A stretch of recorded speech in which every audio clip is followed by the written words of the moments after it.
రఘురామకృష్ణరాజు ఎట్టకేలకి టీడీపీలో చేరారు.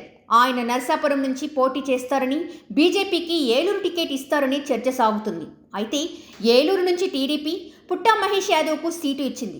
Eluru seat YCP బీసీలకి ఇవ్వడంతో బాబు కూడా బీసీలకు ఇవ్వాలని నిర్ణయించుకున్నారు. అయితే స్థానికంగా బలమైన నేత లేరని భావించి ఎక్కడో కడపకు చెందిన మహేష్ యాదవ్కి ఇచ్చారు. నిజానికి ఏలూరు సీటు బీజేపీ తీసుకుంటుందన్న చర్చ మొదట్లో నడిచింది. అయితే తర్వాత టీడీపీ ఖాతాలోకి వచ్చింది. నర్సాపురం టికెట్ రఘురామకు బీజేపీ కేటాయించి ఉంటే ఎలాంటి సమస్య వచ్చేది కాదు. అయితే బీజేపీ అంతర్గత రాజకీయ కారణాలు రఘురామకు టికెట్ కేటాయించలేదు. మరోవైపు రఘురామకు టికెట్ ఇవ్వకపోవడంపై చంద్రబాబు పైన కూడా విమర్శలు వచ్చాయి. 4 ఏళ్లు వాడుకుని వదిలేశారని సామాజిక మాధ్యమాల్లో పెద్ద ఎత్తున ట్రోల్స్ జరిగాయి. ఇది జగన్కు బలంగా మారుతుందని భావించి ఎలాగైనా రఘురామాను నిలబెట్టాలని టీడీపీ నిర్ణయించుకుంది. అందుకోసం పార్టీలోకి చేర్చుకుంది. ఒకవేళ ఏలూరు ఎంపీ స్థానాన్ని బీజేపీ తీసుకుంటే అక్కడ నుంచి ఆ పార్టీ తరపున గారపాటి తపనా చౌదరి ఏలూరు ఎంపీగా పోటీ చేస్తారనే టాక్ వినిపిస్తుంది. అయితే మొదట బీసీలకు ఇచ్చి ఇప్పుడు కమ్మవారి కోసం, రాజుగారి కోసం తమ సీటుకే ఎసురు పెడతారా అని బీసీల నుంచి వ్యతిరేకత వస్తుంది. ముఖ్యంగా యాదవ్ సామాజిక వర్గంలో వ్యతిరేకత వస్తుంది. మరోవైపు వైసీపీ కూడా యాదవ్ వర్గానికి సీటు ఇచ్చింది. ఆ పార్టీ అభ్యర్థి సునీల్ యాదవ్ ప్రచారంలో దూసుకుపోతున్నారు. టీడీపీ అభ్యర్థి కూడా ప్రచారం జోరు పెంచారు. ఇలాంటి సమయంలో సీటుపై నమ్మకం లేకపోవడంతో మహేష్ యాదవ్ కూడా అసంతృప్తిగా ఉన్నారు.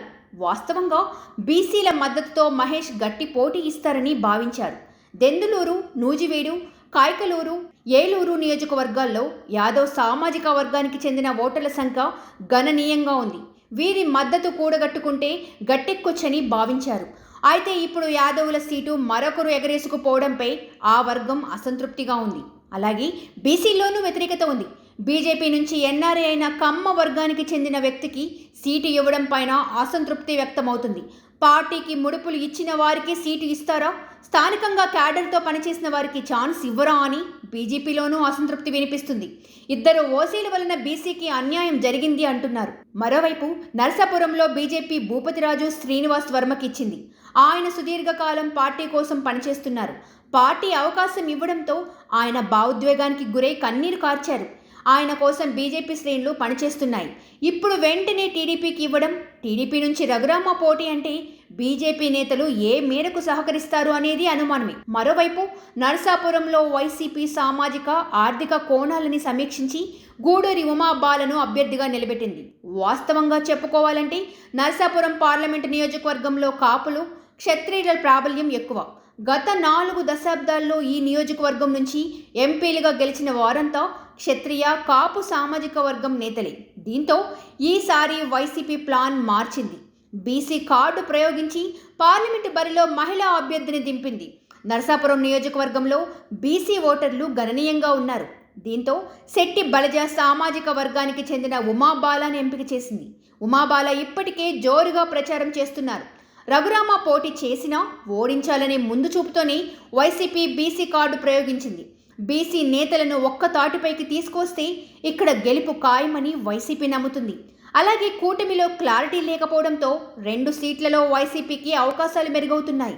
ఎన్నికలకి నోటిఫికేషన్ దగ్గర పడుతున్నా ఇంకా సీట్లపై క్లారిటీ లేకపోవడం కూటమి నేతలని, క్యాడర్ని కన్ఫ్యూజన్లో పడేస్తుంది. మరోవైపు ఒంటరిగా వెళ్తున్న జగన్ అసెంబ్లీ, లోక్సభ కలిపి డబుల్ సెంచరీ సాధిస్తామని ధీమాగా వెళ్తున్నారు. మరోవైపు కూటమి మాత్రం అభ్యర్థుల్ని ఫైనల్ చేయలేక, ఇంకా ఎవరికి ఏ సీటు అనేది క్లారిటీ లేక కన్ఫ్యూజన్లోనే ఉంది. ఇదే ధోరణి మరికొంతకాలం కొనసాగితే మరింత దెబ్బ పడడం ఖాయం. అలాగే ఓసీల కోసం బీసీలని బలి చేస్తే ఆ వర్గం నుంచి వ్యతిరేకత రావడం, అది మరింత దెబ్బ కొట్టడం మాత్రం ఖాయమని స్పష్టంగా తెలుస్తుంది. సబ్స్క్రైబ్ చేయండి.